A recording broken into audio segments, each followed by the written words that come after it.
Hello and welcome to my YouTube channel.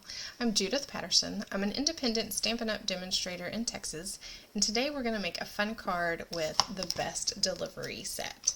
If you saw my video earlier in the week, I used this set to make a shaker card that was really fun and simple. Today we're just going to make a card. There is fussy cutting involved, fair warning, but you could probably skip that part if you wanted to.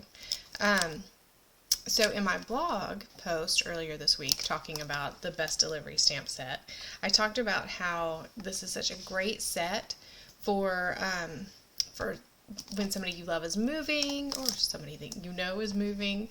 In my case, I was making a card for my daughter who's going to be moving into dorms in the fall for the first time, so I used her school colors. And so that would be a really easy tweak to do if you have somebody going off to college soon. And but today I was the other thing that I mentioned, scatterbrained, the other thing that I mentioned in that blog post was that this is a great card for little boy cards.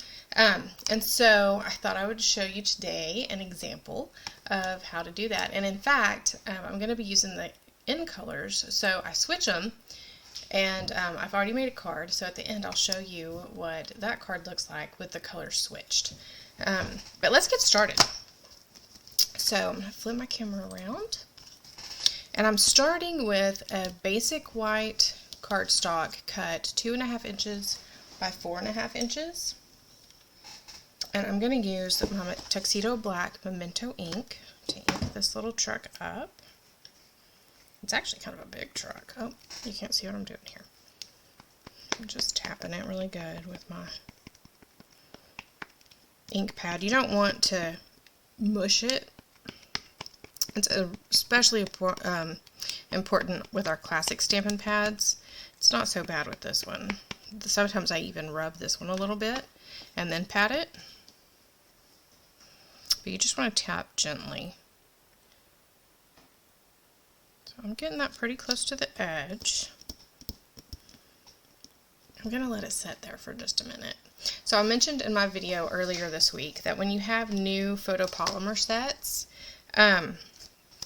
it's a good idea to go ahead and clean them with your chamois. So I have my chamois in a clear case, and I have it, you can see where I had ink on the truck and got it on there.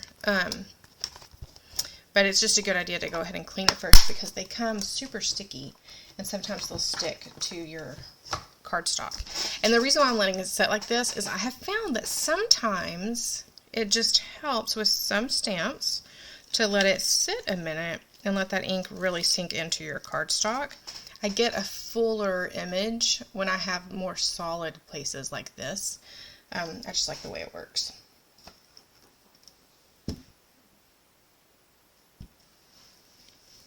Okay, so now I'm going to take this Sweet Sorbet, which is one of our end colors, and I've got the balloons.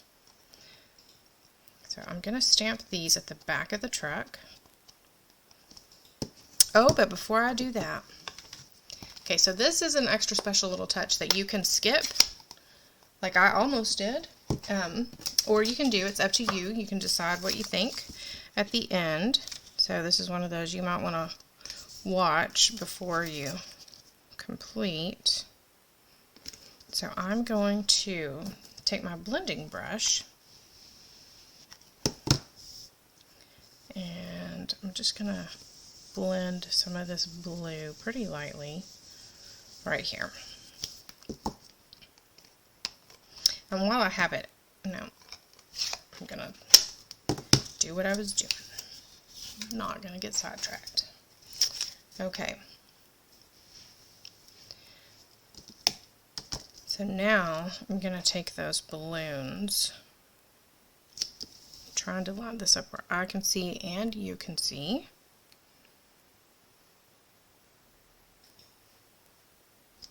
Just lining them up with the edge of the truck there. Hopefully I got them pretty good. Yep, pretty close. And see how that's off? That's fine. That's not a big deal because I'm going to be cutting that little guy off anyway, so no worries there. Okay, so I'm going to close this, and then I'm going to be using this is another in color. It is Parakeet Party, and I'm going to start with the lighter one. And I'm just going to go over it really quickly. When you use blends, always color with a light touch. You don't want to press hard with this tip. Partly because you don't want to mess your tip up, but also partly because these alcohol markers sometimes will bleed, which is expected because they're designed to blend into each other. So to me that makes sense. I don't know. That may not be right, but that's how it seems in my mind, that that would be normal and kind of expected.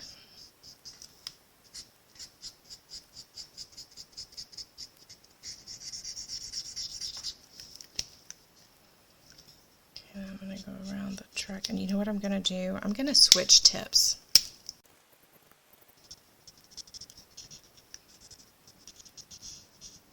And now I'm going to switch tips again.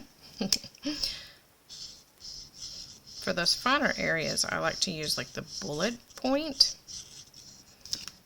And then for these larger areas, I like to use the brush tip. So I'm just going to go around,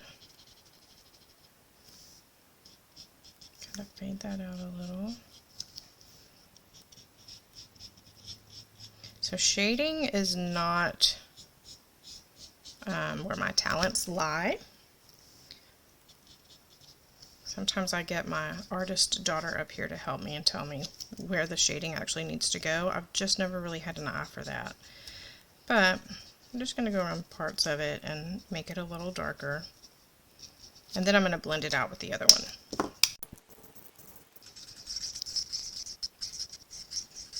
And I'm really using the side of this tip. I'm not really using the tip of the tip, if that makes sense. I will here though.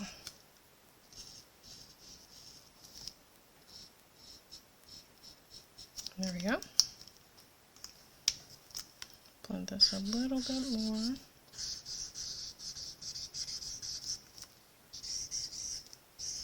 And it's up to you how much you want to color it or go over it, or you may be a really fancy colorer, which is totally fine.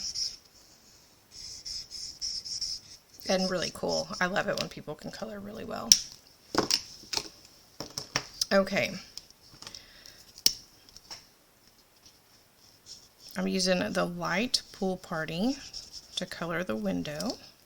And then I'm going to use the light Smoky Slate to color the bottom of the truck here. And I'm also, and y'all might call me crazy, but I'm going to go ahead and color the whole tire. I think I think it just solidifies that tire a little bit more. Fills in all the little gaps. Plus it weirds me out to see a white inside the tire. And right here too, this is where I really think you might call me crazy, but that part's not white. You can't see through the truck like that. I know it's not part of the truck, but it kind of looks like it's got like wheel covers that way actually. So that works for me. It's up to you. You can color it however you want. Alright, so the next thing I'm going to do is go ahead and take that tuxedo black again, and I'm stamping up the sentiment. In this case, I'm using Birthday Wishes, signed, sealed, and delivered. And I just put my finger in it. I'm going to ink it up again, and hope I don't get black ink on anything. So that's just going to go right there in the center of the truck. And again, I'm just going to leave that there a second.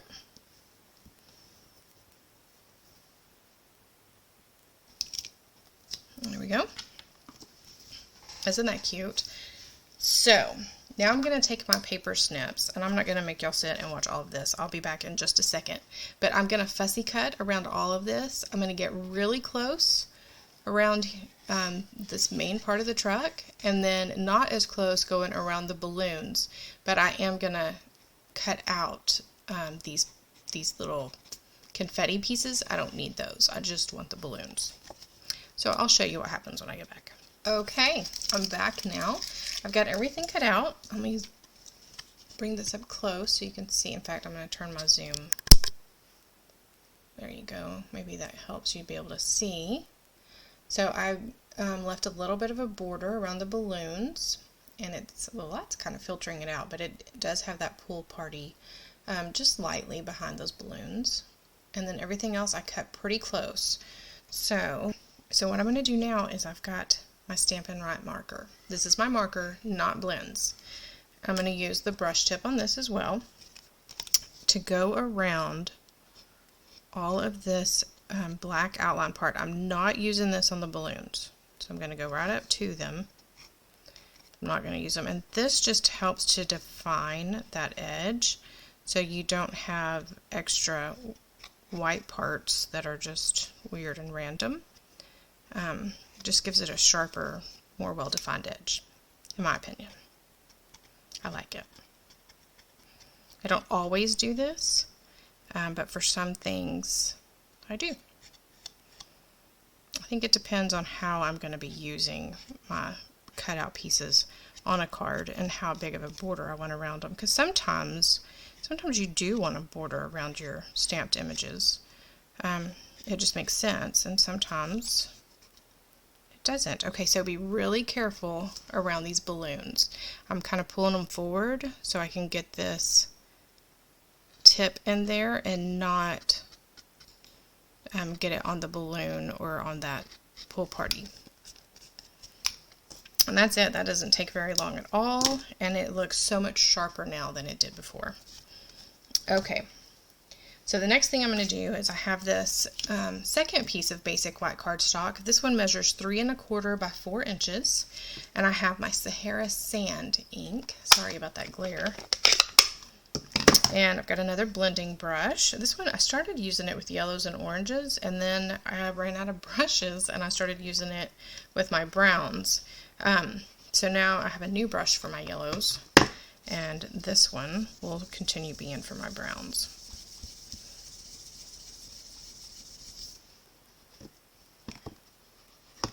Okay, so I always recommend starting off the page that you're wanting to add ink to, because sometimes it can blob up or make funny marks when you first start rubbing it. And it's going to be pretty light. I don't want it super dark, and I don't want a ton of this color. Mostly I want the pool party.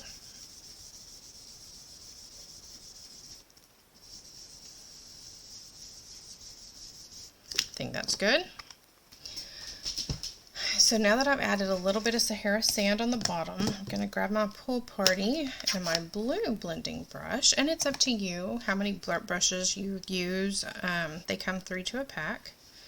I think I have bought 3 packs now, just because I like to have a brush for each color family. All right, so again, I'm starting off the page and then coming right over here. Start off on this side and come over here. And I'm not going to go all the way to the top. Okay, that time I started in the middle, but I did that on purpose. I know that my truck will be covering it right there, and I kind of want to fade off the sides now. And I do want to blend this in to this Sahara Sand at the bottom. Don't want there to be a weird white space between the two colors. Okay, so now I think I'm gonna, so my other card I used dimensionals for the truck, and I like the look of it. Let me add a little bit more pool party. I like the look of it, but, this is a but, big but. It depends on if you're mailing your card, or if you're hand delivering your card. So this one I'm gonna not have, because I ended up with 3 layers of Stampin' Dimensionals. And so that makes it for a pretty thick card, and sometimes that can cause you problems mailing. So this one, I'm just going to glue this part straight to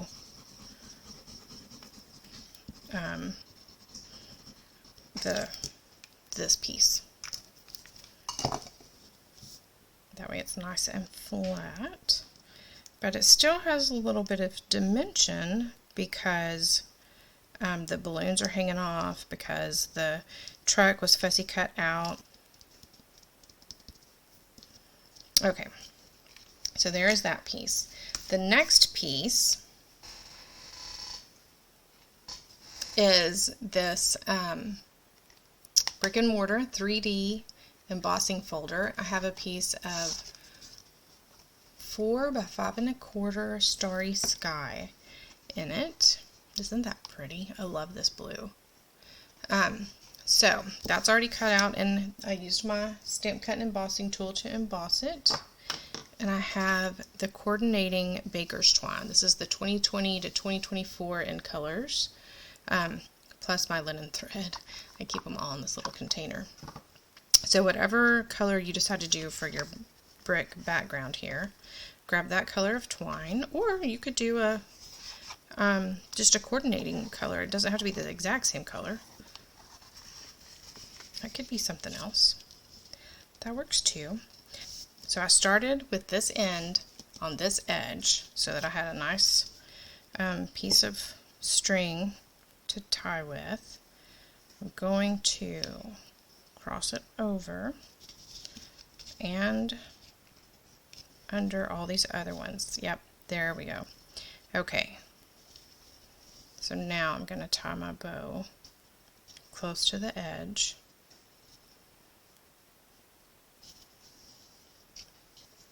That worked.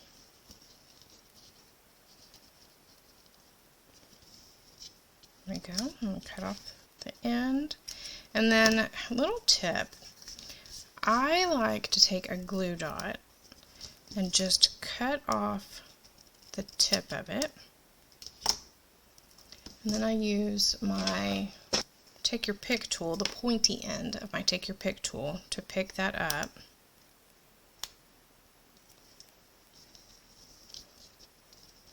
And then I just put it right here behind the knot. And that does 2 things. 1, it keeps my bow from moving around and getting weird. And 2, it helps to keep that knot tied. Helps to keep it from getting loose and untying itself. Okay, so now I want my Stampin' Dimensionals.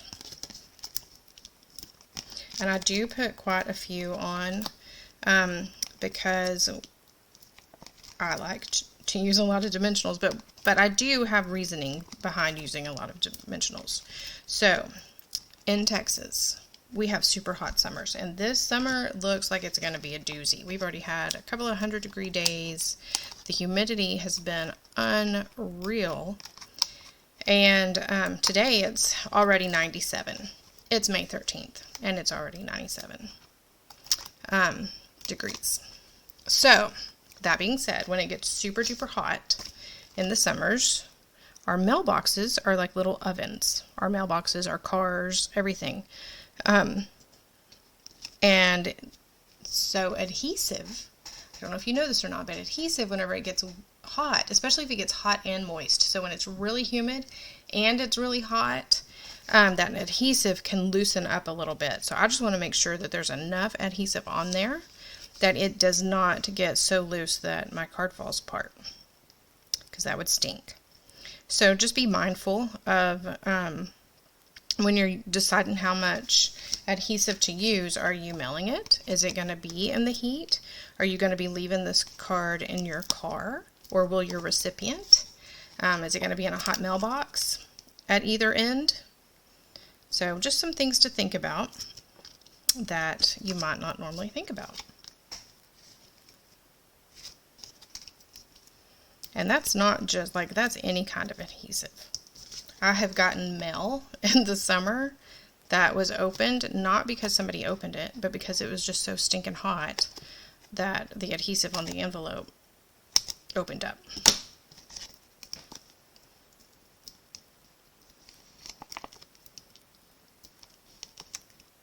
Another reason why I like using a lot of Stampin' Dimensionals is because it keeps the cardstock more level. Sometimes it can kind of, when you have it up, in some places, if you don't use enough dimensionals to keep the whole thing propped up, then one side of it can kind of flop in. I don't like floppy in bits on my cards. But I know some people like to save, you know, as much as they can, which is fine and good. It's smart. I mean, you don't want to be wasteful, but just think about the heat is all I'm trying to say. I'm kind of rambling. Okay, so I'm just centering that up. And I kept testing. I wanted to make sure I had enough room for my dimensionals at the top. The card I made previously, I had the string a little bit higher up, so I put the dimensionals where they would be below the string. So that's just depends on where you tie your string around it. Okay, so then I have one more piece for the inside. This is another basic white. It's 4 inches by 5 1/4 inches, and I did go ahead and stamp the balloons on the edge. I'm just going to use my liquid glue.